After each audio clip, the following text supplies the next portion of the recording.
Agora a gente vai para o segundo capítulo. O segundo capítulo tem como protagonista a Penélope, ao invés do Sin. De acordo com a mudança de capítulos, o POV vai mudar e, tipo, o jeito de escrever vai mudar. O Sin, por exemplo, ele era meio desajeitado e ele desenhava bastante. A Penélope, por outro lado, ela é diferente. Vocês vão ver pela história mais ou menos a personalidade e isso vai bater bastante com o jeito que ela escreve. A Penélope, ela é diferente dos outros personagens porque ela é uma das que eu mais gastei tempo em criar. A Penélope, ela é uma criança do norte, ela tem tipo uns 17 anos assim, sabe?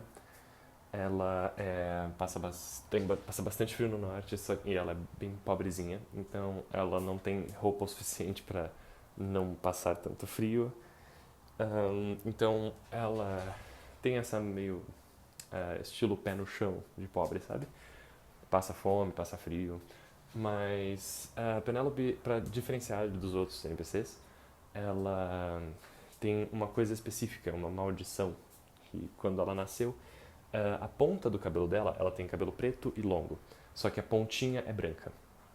E ela tem heterocromia, que tipo o olho direito dela é branco, a íris, ao invés do esquerdo que é totalmente preto.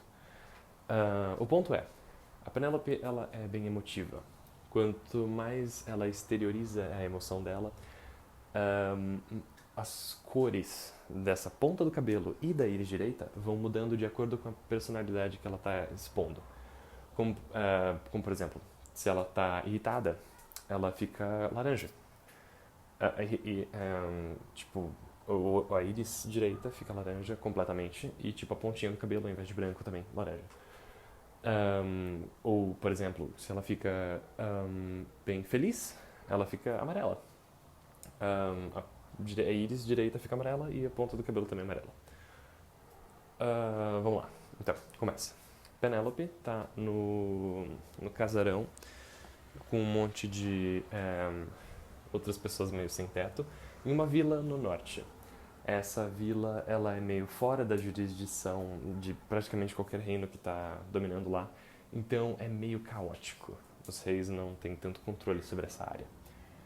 Ela, nessa área, hum, fica com muito frio, ela descreve bastante sobre o ambiente, como as árvores, a neve caindo, todo esse tipo de coisa, como o fogo deixa ela confortável, esse tipo de coisa. E nessa cidadezinha é onde caiu o Lightling grandão, mas ela não sabe como chamar ele direito. Mas ele cai em cima de uma casa meio abandonada. Uma casa que tem história naquela vila, só que a Penélope não sabe de quase nada, porque ninguém quase nunca fala sobre aquela casa abandonada. E ela vai lá, mesmo os amigos dela avisando ela para não entrar ali, porque era perigoso ou alguma coisa assim. Porque aquela casa tinha história ou alguma coisa parecida. Ela fica com um pouquinho de medo e um pouquinho irritada, mas principalmente medo. Então, porque ela é meio. Como é que eu posso dizer isso? Naive. Ela é trouxa, sabe? Mais curiosa do que inteligente. Ela vai checar o que é esse meteorito que caiu em cima da casa assombrada ou alguma coisa assim. Ela fica com medo, ela fica azul. Principalmente, quando ela muda de personalidade, um, ela usa bastante exclamações, porque, bom, ela é muito emotiva. Exclamação, letra maiúscula, tudo para enfatizar o jeito que ela escreve. E toda vez que ela troca de cor, a letra maiúscula que indica que ela mudou de cor vai ir de acordo com a cor que ela tá indo. Como, por exemplo, ela começou a ficar com medo. Aí, tipo, o parágrafo começa com e agora? Assim, sabe? E, tipo, o I do I, ele é, tipo, azulzinho, entendeu? De medo. Bem legal. E toda vez que ela troca, tem esse traquinho de cor, joguinho de cor. E aí, ela vai andando até a casa meio assombradinha. Ela entra e fala com o pedaço de luz, que ele tá pedindo ajuda. Ele só sabe que foi chamado de Lightling. Portanto, ele transforma o nome em Canon. E que ele não tem um corpo físico. Ele fica conversando com a Penélope e a gente vê uma relação de... Os dois não fazem ideia do que estão acontecendo. E ele só sabe que ele precisa recuperar o corpo dele. Ele ainda tá meio... O Lightling ainda tá meio atordoado do que aconteceu. Ele não lembra de muita coisa. Mas ele sabe de... Ele vai...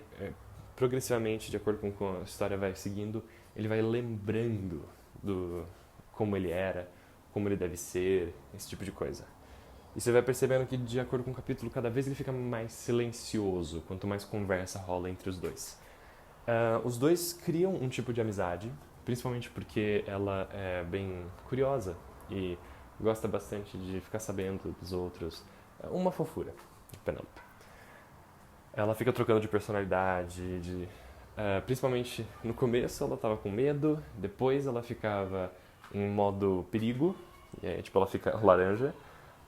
O jeito que ela usa pra se defender é um tipo de earthbending, estilo Avatar mesmo, eu copiei descaradamente mesmo. E ela fica meio, ameaça, assim, sabe? Mas eventualmente ela vai ficando mais neutral e neutral é quando ela tá branca, que ela não exala nenhum tipo de emoção específico.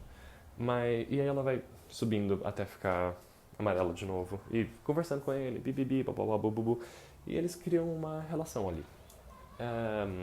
Esse Lightling,